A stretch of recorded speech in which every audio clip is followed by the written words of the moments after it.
Hello friends, काल आपण धार्मिक समन्वय या तिसऱ्या धड्याला सुरुवात केली होती. त्यामध्ये आपण भक्ती चळवळ आपण या भागाचा आपण अभ्यास करत होतो. संतांची शिकवण किंवा मूल्यांमध्ये आपण ईश्वरप्रेम, माणुसकी, करुणा, भूतदया ह्या सगळ्या गोष्टींची शिकवण त्यांनी देत देत दक्षिण आणि उत्तर भारतामध्ये त्यांनी कशाप्रमाणे आपल्या भक्तीचा काय म्हणू आपण भक्तीची चळवळ किंवा भक्तीचा प्रसार त्यांनी कसा केला हे आपण बघितलं. उत्तर भारतात रामानंदांचा विचार केला, संत कबीरांची आपण शिकवण बघितली. बंगालमध्ये चैतन्य महाप्रभूंनी आपला कशा हिशोबाने लोकांना कृष्ण भक्तीचा संदेश दिला.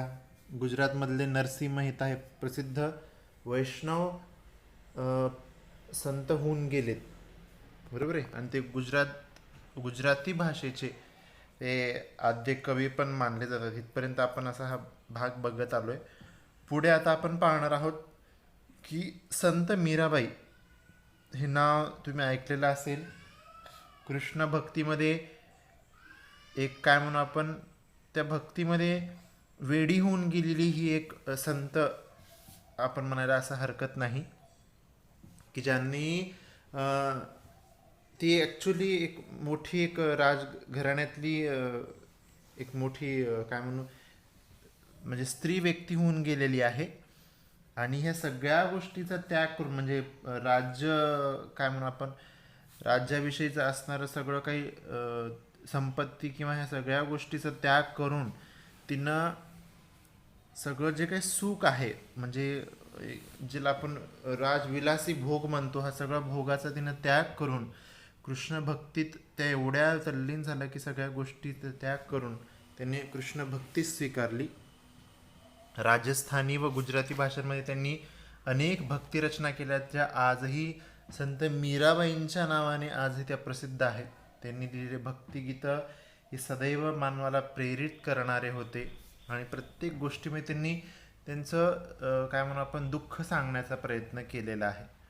त्यांची भक्तिगीते त्या भक्तिगीतामध्ये त्यांची भक्ती, त्यामध्ये असलेली सहिष्णुता, त्यांच्यामध्ये असलेली मानवता या सगळ्या गोष्टींचा संदेश देण्याचं काम महत्त्वपूर्ण या संत मीराबाईंनी केले.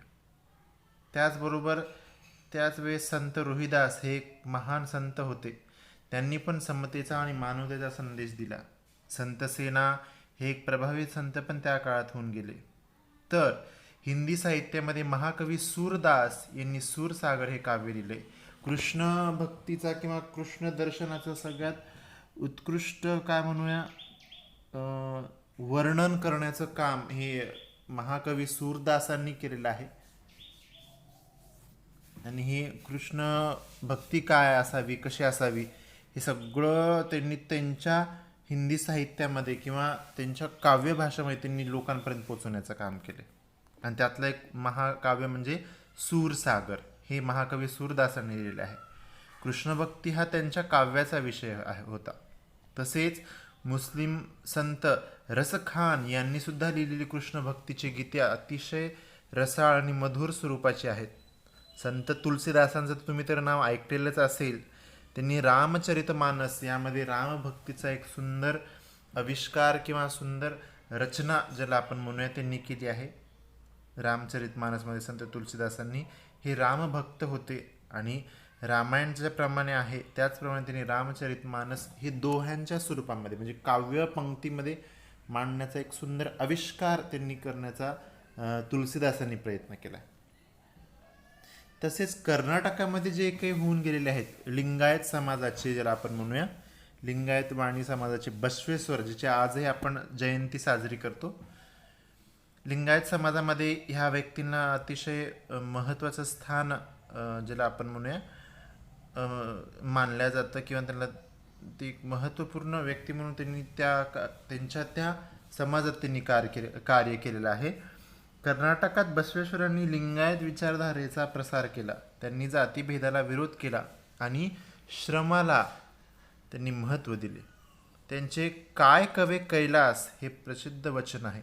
त्यांचा अर्थ काय की श्रम हीच कैलास. म्हणजे परमेश्वर कशामध्ये शोधावा, तर तो कामामध्ये, तो प्रयत्नांमध्ये आणि तो निष्ठेमध्ये शोधा. त्यामुळे काय कवे कैलास हे त्यांचं जे काही वचन आहे हे अतिशय महत्त्वपूर्ण मानलं जातं. म्हणजे याचा अर्थच श्रम म्हणजे कैलास, आणि कैलास म्हणजे स्वयं भगवंत परमेश्वर आहे, अशी त्यांची त्याच्यातून शिकवण होती. आपल्या चळवळीमध्ये त्यांनी स्त्रियांना सहभागी पण सुद्धा करून घेतले, आणि अनुभव मंडप या सभागृहामध्ये होणाऱ्या धर्मचर्चेत सर्व जातीचे स्त्री पुरुष सहभागी होऊ लागले. त्यांनी आपली शिकवण कन्नड या लोकभाषेमध्ये वचन साहित्याच्या माध्यमातून देण्याचा प्रयत्न केला. आणि हे जे काही त्यांचं चाललेलं जे काही कार्य आहे, ह्या कार्यामुळे त्यांनी समाजावर एवढा मोठा प्रभाव पाडला की आजही आपण बसवेश्वरांना बसवेश्वरांची एवढी महती आहे किंवा एवढं महत्त्व आहे की आजही आपण त्यांची जयंती उत्साहात आणि तेवढ्याच आनंदाने जल्लोषात साजरी करतो. बसवेश्वरांच्या अनुयायांनी मराठी भाषेतही रचना केलेल्या आहेत. त्यापैकी मन्मथ स्वामी नाव ऐकलेलंच असावं. त्यांनी लिहिलेल्या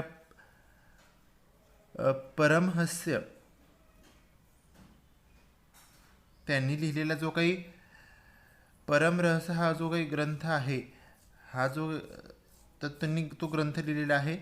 कर्नाटकामध्ये पंप, पुरंदरदास इत्यादी थोर संत होऊन गेले, आणि त्यांनी सुद्धा त्यांच्या भाषेत, ज्याला आपण कर्नाटकातली जी की कानडी भाषा आपण म्हणतो, कन्नड भाषा, त्या कानडी भाषेमध्ये अनेक त्यांनी भक्ती कवने किंवा भक्तिगीतं आपण त्याला म्हणूया, ती भक्तिगीतं रचल्या गेलीत. आणि अशा प्रकारे त्यांनी लोकांपर्यंत भक्तीचा संदेश पोहोचवण्याचा प्रयत्न केला. आता एकंदरीत आपण जे काही वेगवेगळ्या भागामध्ये किंवा प्रांतामधले जे काही आपण संतांचा अभ्यास करत आलोय का नाही, किंवा आपण इतर संतांची जी काही आता नावं ऐकली किंवा त्यांनी लिहिलेली जी काही महत्त्वपूर्ण ग्रंथ आहेत किंवा काव्य आहेत, यातून लोकांपर्यंत पोहोचवण्याचा एक प्रयत्न म्हणजे काय की परमेश्वर गाठायचा कसा किंवा भक्ती कशा स्वरूपामध्ये असावी.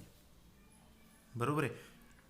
म्हणजे एक विशिष्ट कर्मकांड केले किंवा पूजा, होम, हवन विधी किंवा हळद कुंकू ह्या सगळ्या गोष्टी केल्या की परमेश्वराप्रती पूजा पोहोचली किंवा परमेश्वराप्रती त्या सगळ्या गोष्टी पोहोचल्या, हे नसून आपली भावना त्या भगवंतापर्यंत पोहोचवायची असेल तर त्या दृष्टिकोनातूनच त्याच्याकडे बघितल्या गेल्या पाहिजे. बरोबर आहे. आणि त्या दृष्टिकोनातून बघितलं तरच आपण त्याची योग्य प्रकारे पूजा करू शकू. आणि पूजा किंवा पूजार्चन करणं म्हणजे काय की त्या पूजेचा आरी होऊन जाणं, म्हणजे एकंदरीत ती पूजा एवढ्या तल्लीनतेने व्हावी किंवा एवढ्या समग्रतेने व्हावी की ती परमेश्वरापर्यंत पोचल्याच गेली पाहिजे. आणि ती पूजा म्हणजेच आपल्या मनातून आपण ज्यावेळेस परमेश्वरांची आठवण करतो, आणि ती पूजेला महत्त्व ह्या सगळ्या संतांनी सांगण्याचा प्रयत्न केला आहे. मग त्यांनी जी काही निर्माण केलेली चरित्रे आहेत, वेगवेगळी भक्तिगीतं आहेत किंवा वेगवेगळी जी काही ग्रंथांची त्यांनी काय म्हणूया रचना केली, म्हणजे रामचरित मानस जर आपण म्हणूया, परमरहस्य ज्याला आपण म्हणूया, बरोबर आहे, पुरंदरदासांनी केलेले वेगवेगळे स्वरूपाचे काव्यांची निर्मिती, याच्यातून एकंदरीत काय सांगण्याचा त्यांनी प्रयत्न केला आहे की बाबा प्रत्येक वेळेस मंदिरातच जाऊन देव गाठता येणं हे कुठंतरी पर्याय नाही, तर मंदिरातही न जाता जर खरंच मनातून जर परमेश्वराची आपण जर भक्ती केली, बरोबर आहे, किंवा धर्माविषयीचं जे काही त्या काळामधला एक विशिष्ट पगडा होता की श्रेष्ठत्व धर्माविषयीचं, ते नसता ईश्वर हा कुठेतरी भेदभाव नाही आहे. बरोबर आहे. ईश्वर हा सगळ्यांसाठीच आहे. बरोबर आहे. हे त्यांनी सांगण्याचं काम केलं. जर ईश्वरच कोणामध्ये भेदभाव करत नसेल तर मग आपण का ईश्वरामध्ये भेदभाव करावा. मग तो कोणाचेही दैवत असो, तो दैवत त्या काय म्हणू आदराने किंवा त्या पद्धतीनेच ते पूजल्या गेलं पाहिजे, अशा प्रकारची एक सुंदर शिकवण ह्या लोकांनी पोहोचवण्याचा प्रयत्न केलेला आहे. त्यानंतर एक छान सुंदर एक असा पंथ येतोय, एक संप्रदाय येतो, तो म्हणजे महानुभाव पंथ. हे पण कृष्ण भक्तीतलेच महत्त्वपूर्ण मानला जाणारा हा पंथ आहे. 13व्या शतकात आता एक महत्त्वपूर्ण व्यक्तींचं नाव येते चक्रधर स्वामी. आणि ह्या स्वामींनी, चक्रधर स्वामींनी महानुभव पंथ हा प्रवर्तित केला. ते उपदेश देण्याचं त्यांनी काम केलं. म्हणजे कृष्ण भक्ती काय, कृष्ण रस किंवा कृष्ण प्रेम काय, ह्या सगळ्यांचा उपदेश किंवा त्याची शिकवण देणारा हा जो काही संप्रदाय आहे तो महानुभव संप्रदाय मानला जातो. आणि तेच महानुभव संप्रदाय या 13व्या शतकात चक्रधर स्वामींनी महाराष्ट्रामध्ये आणण्याचा प्रयत्न केलेला आहे. 13व्या शतकात चक्रधर स्वामींनी महाराष्ट्रात महानुभव पंथ प्रवर्तित केला. आणि हा कृष्ण भक्तीचा उपदेश करणारा पंथ. श्री गोविंद प्रभू हे चक्रधर स्वामींचे गुरु. चक्रधरांच्या शिष्यांमध्ये सर्व जाती जमातीमधील स्त्री पुरुषांचा समावेश होता. ते समतेचे पुरस्कर्ते होते आणि त्यांनी संपूर्ण महाराष्ट्रभर भ्रमंती करत मराठीतून उपदेश केला. संस्कृत ऐवजी मराठी भाषेला प्राधान्य द्या, कारण की मोस्टली महाराष्ट्रातली बोली भाषा पण मराठीकडे त्या काळात पाहिलं जायचं, जे काही आजही आहे. त्यामुळे मराठी भाषेचा विकास झाला. मराठी भाषेमध्ये विपुल त्यांनी ग्रंथ निर्मिती केली. आणि या पंथाचा प्रसार महाराष्ट्रात तर प्रामुख्याने विदर्भ आणि मराठवाडा या भागामध्ये मोठ्या प्रमाणात करण्यात आला. आणि महत्त्वपूर्ण म्हणजे विदर्भातील रुधिपूर हे या पंथाचे महत्त्वाचे स्थान आहे. ठीक आहे, याला महत्त्वपूर्ण मानले गेले. विदर्भामधले आहे हे रुधिपूर. आणि तिथं हे जे काही महानुभव पंथ आहे त्या पंथाचं एक प्रमुख स्थान किंवा ठिकाण मानलं जातं. तसेच हा पंथ कुठपर्यंत पसरला आहे तर पंजाब, अफगाणिस्तान अशा प्रदेशामध्ये सुद्धा काय म्हणू आपण त्याला, हा पंथ, हा संप्रदाय आपण ज्याला म्हणूया, हा संप्रदाय महत्त्वपूर्ण मानला गेलेला आहे. आणि अनेक स्वरूपाची ग्रंथ ज्याच्यामध्ये म्हणूया आपण, ह्या महानुभव पंथामधल्या अनेक संतांनी रचित केलेली आहे. बरोबर आहे. चक्रधर स्वामी तर होतेच होते, पण त्या व्यतिरिक्त अनेक अशा स्वरूपाचे आहेत. त्यामध्ये भास्कर भट्टांचं एक महत्त्वपूर्ण नाव आहे. त्यांनी शिशुपाल वध हे एक सुंदर त्यांनी काय म्हणू आपण रचना किंवा त्यांनी त्या हे जे प्रसंग आहे शिशुपाल वधाचं एक छान वर्णन त्यांनी केलेलं आहे. ते पण एक महानुभव पंथाचीच व्यक्ती होऊन गेलेले आहेत. आणि असे सुंदर व्यक्तिमत्व असणारे व्यक्ती हे महानुभवात होऊन गेले. त्यांनी संप्रदाय जरी वेगवेगळा असला, त्यांची मार्ग पण परमेश्वरावर भक्ती किंवा प्रेम कशा स्वरूपामध्ये असावा हे लोकांपर्यंत पोचवण्याचं काम या सगळ्या आपण जे काही पाहत आलो त्या व्यक्तींना केलेलं आहे. बरोबर आहे. त्यानंतर शीख संप्रदाय किंवा सुफी संप्रदाय कसा आहे, ह्या दोन संप्रदायांची माहिती आपण पुढच्या भागामध्ये अभ्यासूया.